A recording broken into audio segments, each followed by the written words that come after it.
India versus England test సిరీస్లో England మొదటి టెస్ట్లో ఇండియా మీద మరో గ్రేటెస్ట్ విక్టరీ సాధించింది. టెస్ట్ క్రికెట్ చరిత్రలోనే ఇంగ్లాండ్ సెకండ్ హైయెస్ట్ టార్గెట్ని చేజ్ చేసింది. ఇన్ఫ్యాక్ట్ మొదటి హైయెస్ట్ చేజ్ 378 రన్స్ కూడా ఇంగ్లాండ్ ఇండియా మీదే సాధించింది. వాస్తవంగా చెప్పాలంటే ఇండియా మ్యాచ్ ఓడిపోవడానికి మెయిన్ రీజన్స్ ఫీల్డింగ్లో ఇంపార్టెంట్ క్యాచ్లు వదిలేయడం, అదేవిధంగా మిడిల్ ఆర్డర్ మరియు లోయర్ ఆర్డర్ కొలాప్స్ అవ్వడం. ఇంగ్లాండ్ బ్యాటింగ్ స్టార్టింగ్లో స్లోగా ఆడిన తర్వాత తమ యాక్సిలరేటర్ పెంచి 370+ టార్గెట్ని చేజ్ చేసి అద్భుత విజయాన్ని సాధించింది. చరిత్రలో ఇదివరకు ఒక టీంలో 5 సెంచరీలు సాధించిన ఏ టీం కూడా ఓడిపోలేదు. దీంతో ఇండియా ఆ చెత్త రికార్డ్ని తమ పేరు మీద వేసుకుంది. డే స్టార్టింగ్లో ఇండియా సూపర్గా బౌలింగ్ వేసింది. అయితే ఇంగ్లాండ్ బ్యాట్స్మెన్స్ తెలివిగా ఫస్ట్ సెషన్లో స్లోగా ఆడారు. ఫస్ట్ సెషన్ తర్వాత మెయిన్లీ బుమ్రాని డిఫెండ్ చేస్తూ మిగతా బౌలర్లందరినీ టార్గెట్ చేశారు. అయితే మన బౌలర్స్ ఆపర్చునిటీస్ అందించిన ఫీల్డర్స్ క్యాచ్లు వదిలేయడంతో ఇంగ్లాండ్ ప్రెజర్లోకి వెళ్ళలేదు. ఓపెనర్స్ క్రాలీ మరియు డకెట్ ఎక్సలెంట్ బ్యాటింగ్తో ఇంగ్లాండ్కి ఈజీ విన్ అందించారు.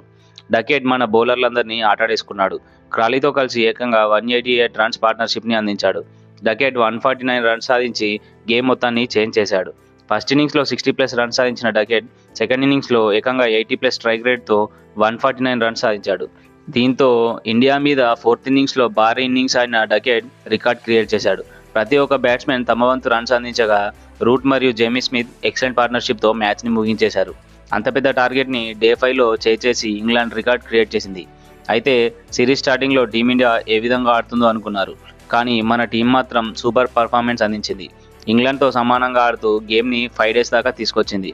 మనం ఓడడానికి మాత్రం ఫస్ట్ ఇన్నింగ్స్లో భారీ స్కోర్ దిశగా ఉన్న టైంలో మిడిల్ ఆర్డర్ మరియు లోవర్ ఆర్డర్ పూర్తిగా కొలాప్స్ అవ్వడం.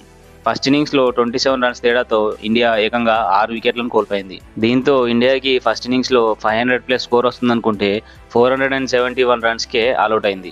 అదేవిధంగా సెకండ్ ఇన్నింగ్స్లోనూ సీన్ రిపీట్ చేసి 29 రన్స్ డిఫరెన్స్తో 6 వికెట్లు కోల్పోయింది. ఇక నెక్స్ట్ ఫీల్డింగ్. భారత్ ఎన్నడూ లేని విధంగా ఈ మ్యాచ్లో ఘోరంగా ఫీల్డింగ్ చేసింది. ఒకే మ్యాచ్లో ఏకంగా 8 క్యాచ్లను వదిలేసింది. ఆ 8 క్యాచ్లను వదిలేయడం ద్వారా ఇంగ్లాండ్ 160+ రన్స్ సాధించింది. నెక్స్ట్ ఫస్ట్ ఇన్నింగ్స్లో బౌలింగ్లో బుమ్రాకి సరైన సపోర్ట్ దొరకలేకపోయింది. బుమ్రా వికెట్స్ తీసిన మిగతా బౌలర్లు అందరూ రాణించకపోవడంతో ఇంగ్లాండ్ ఫస్ట్ ఇన్నింగ్స్లో భారీ స్కోర్ సాధించింది. ఇక నెక్స్ట్ సెకండ్ ఇన్నింగ్స్లో మెయిన్గా బుమ్రాకి వికెట్ దక్కపోవడంతో ఇంగ్లాండ్ ఈజీగా విజయం సాధించిందనే చెప్పాలి. ఏదేమైనా ఈ మిస్టేక్స్ మినహాయిస్తే మన టీమిండియా ఇంగ్లాండ్ గడ్డ మీద ఎక్స్పీరియన్స్డ్ ఆటగాళ్లు లేకున్నా పర్లేదనిపించింది. చూద్దాం మన టీమిండియా సెకండ్ టెస్ట్ మ్యాచ్లో ఏ విధంగా కంబ్యాక్ ఇస్తుందో అని. Thank you for watching.